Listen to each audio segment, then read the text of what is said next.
Meeting December 7, 2020. Call meeting to order. We'll start by introducing ourselves. So, Bryce, if you could start introducing yourself. Bryce Ferguson, counselor for the town of Slave Lake. Rebecca King, counselor, town of Slave Lake. Samantha Dick, development officer for the town of Slave Lake. Syed Shah, member at large. Julie Brandel, town of Slave Lake. Lori Skrinick, director of planning and development.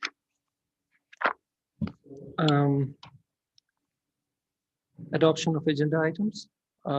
Anything to add to the agenda? Make the motion that we adopt the agenda as presented.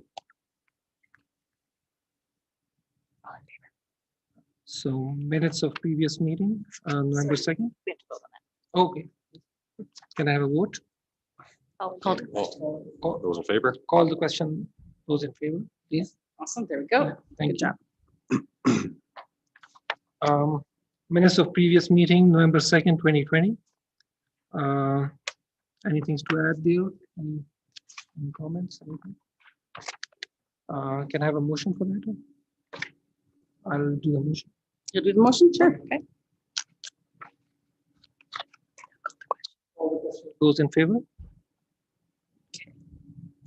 Okay, point number 4, business arising from the minutes. Anything to add there? Point number 5, development permits applications. Okay. I can start with development permit number 310520. The purpose of this report is for the MPC to conduct a 6-month review of an approved Type E home-based business, i.e. a hair salon within a residential district. The applicant is Laura Ghostkeeper, and the name of the owner of the lands is Hassan Kamar. Subject properties are Unit 3, Plan 1020494, located at 709 6th Street Southwest, which is zoned high-density residential district, or R3. I've included all the regulations with respect to home-based businesses. On June 1st, the MPC approved this Type E home-based business, i.e. a hair salon, to be operated at the above-mentioned property as outlined in the land use bylaw. Once a 6-month period has elapsed, the application comes back before the MPC for consideration of permanent approval.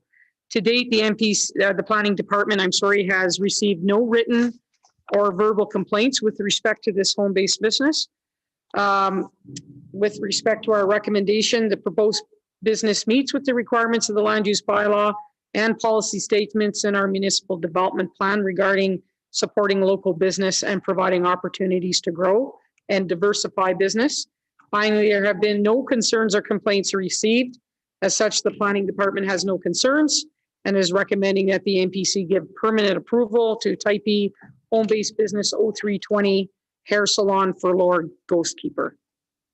Any questions? Any questions, discussions? No questions. I will make a motion because it seems pretty straightforward. Thank you. Call the question. Those in favor? Thank you. Carried. 5B, Okay, that's on page 20. thank you. The purpose of this report is for the MPC again to consider a 6-month review of an approved Type E home-based business, personal services, i.e. beautifully bronzed within the residential district. The owners are Chris and Ashley Barker. The subject properties are Lot 48, Block 43, Plan 2973 TR, located at 716 12th Street Southeast. The land use district is R1, Standard Detached Residential District, and again, I provided all the regulations with respect to home-based businesses. On June 1st, the MPC approved this Type E home-based business, personal services, i.e. beautifully bronzed, to be operated at the above-mentioned property.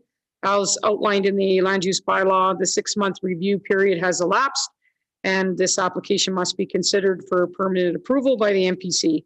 To date, the planning department has received no written or verbal complaints with respect to this business. So with respect to our recommendation, the proposed home-based business again meets with the requirements of the land use bylaw and policy statements in our municipal development plan. And finally, there have been no concerns or complaints received. As such, we're recommending this application receive permanent approval by the MPC. So any discussions, any questions? Can I get a motion, please? Thank you. Rebecca. Call the question, those in favor? Sorry.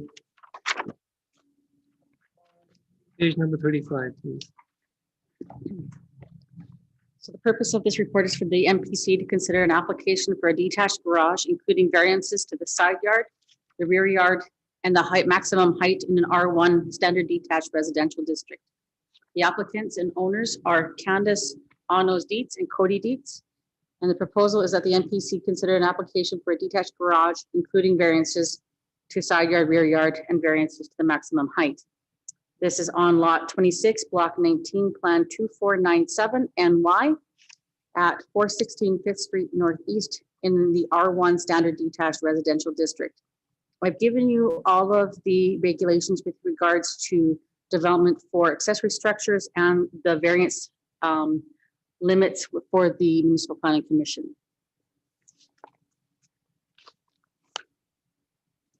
A little history. The applicants purchased this home in 2006 and the detached garage had been built in 1968 on a cement pad. The garage was in poor condition and the homeowners took the garage down at some point. However, no permit was issued for this demolition, so we cannot verify when it was removed from site. On October 27th, 2020, the applicant submitted a development permit application for a detached garage. The applicant did not supply the fees, a site plan, a lot grade plan, or the proposed height of the detached garage, and was given until November 20th to supply these items. The applicant asked for and received a couple of extensions to this timeline, and the final deadline to submit the additional information was to be December 15th, 2020.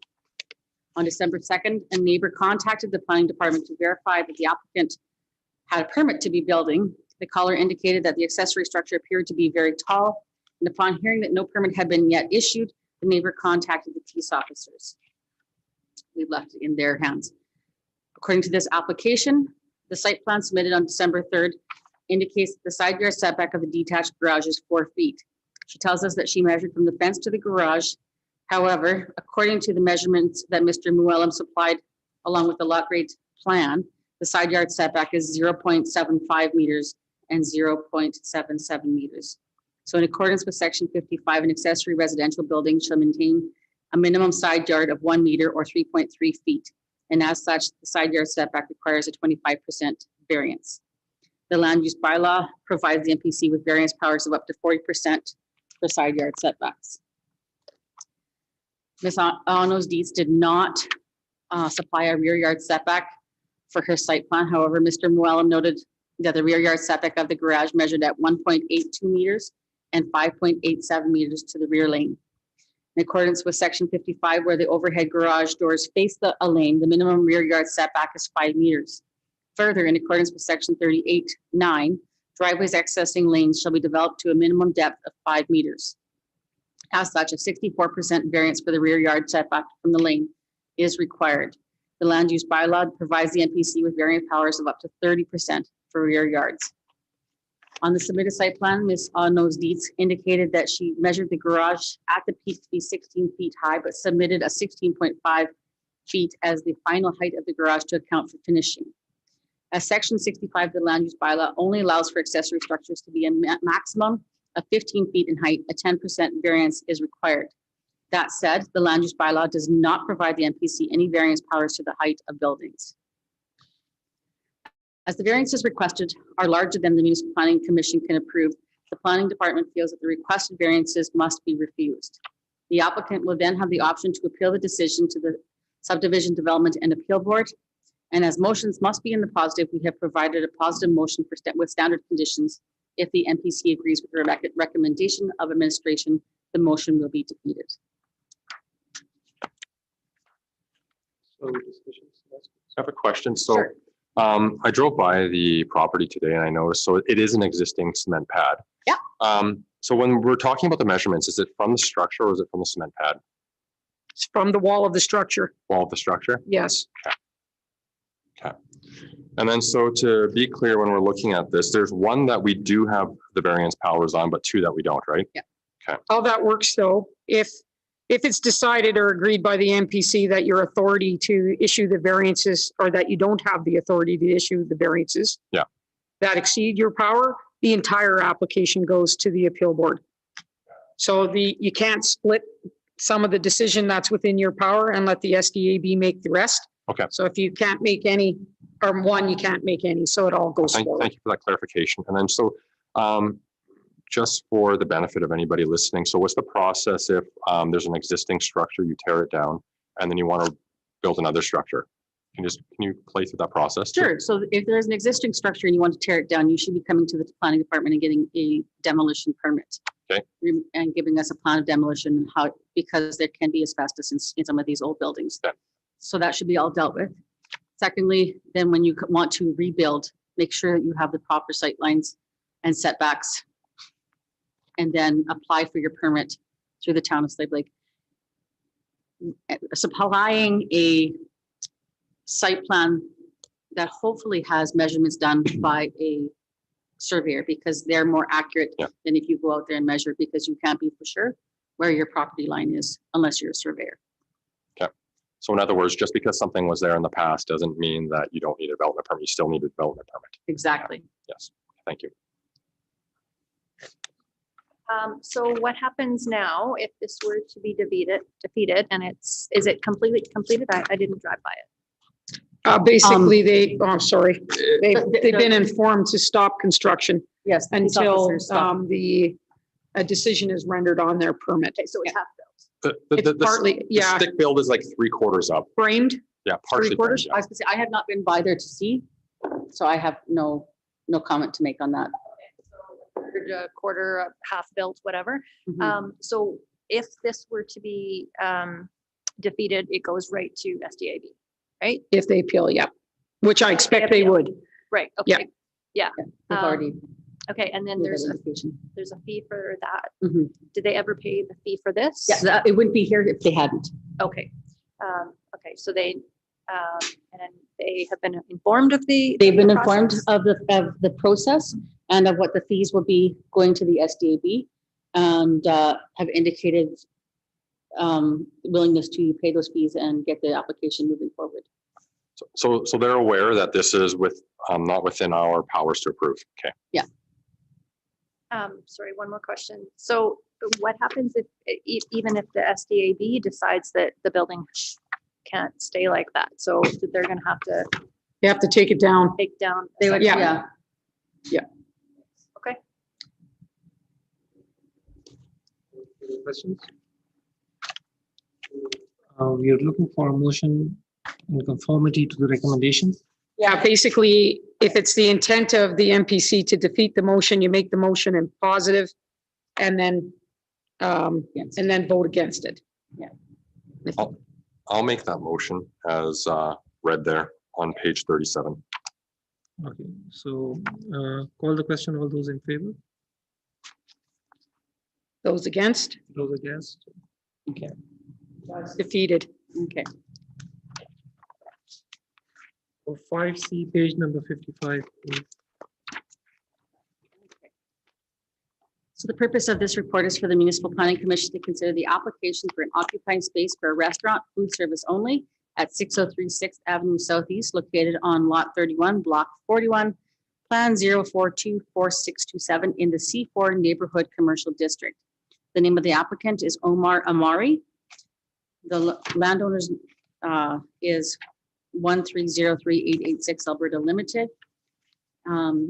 MPC to consider an application for occupying space for restaurant, food service only, and a fascia sign on lot 31, 41, 0424627, 603 6th Avenue Southeast in the C4 Commercial District.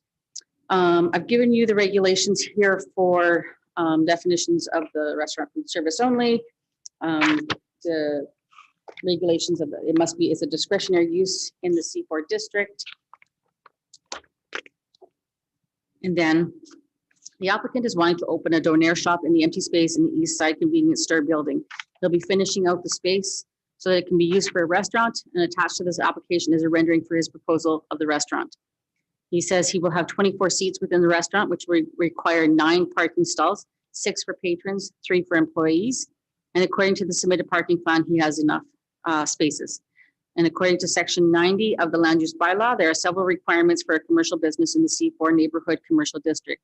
These requirements were dealt with in the original development permit for the commercial building, and as such, a commercial building is already running on site. There's no further requirements to be met. This business has been referred to the Lesser Slave Regional Fire Services and to AHS. Lesser Slave Regional Fire Services has no issues, and AHS has given no response as yet. The proposed restaurant meets with the requirements of the land use bylaw. As there is already a convenience store on the same site, we are not anticipating any negative impacts on the neighbors. The planning department has no concerns with this application at this time and recommends that the MPC approve development permit 871120. Question. Sure. What's there currently? And It's an empty space. It actually, when they were building it, they didn't actually even finish that space other than to enclose it. the rest of the building have access through the same entrance that the other building?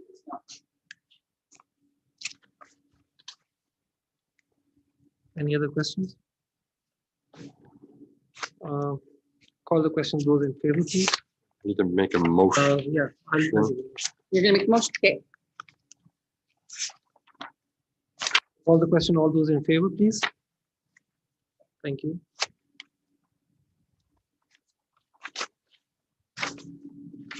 So, point number 6, land use bylaws. Here, for subdivisions. Other business, meeting schedule, please. Point number 8. So I went through the calendar year for 2021 and highlighted all of the holidays within 2021 and prepared this schedule. And is there anything that anybody can see that could be a potential issue? We've included, as always, additional meetings in May, June, July, and August to handle extra volume in the event. Only thing that when is Victoria Day? It's the 21st, I thought, Victoria Day? No, it's 24th. Okay, so we No, missed that one. 24th of May. 24th, sorry. I have no problems with it. So, yeah, next, We'll just get a motion to adopt the MPC meeting schedule for 2021, please. I'll make that motion. Bryce makes that motion. so all those in favor, please. Yeah. Our next meeting then will be January on 4th. January 4th. And I will be sending out all the invites. Yep. Agenda items for the January 4th meeting already, so it will definitely be going ahead. okay, thank you. Meeting adjourned.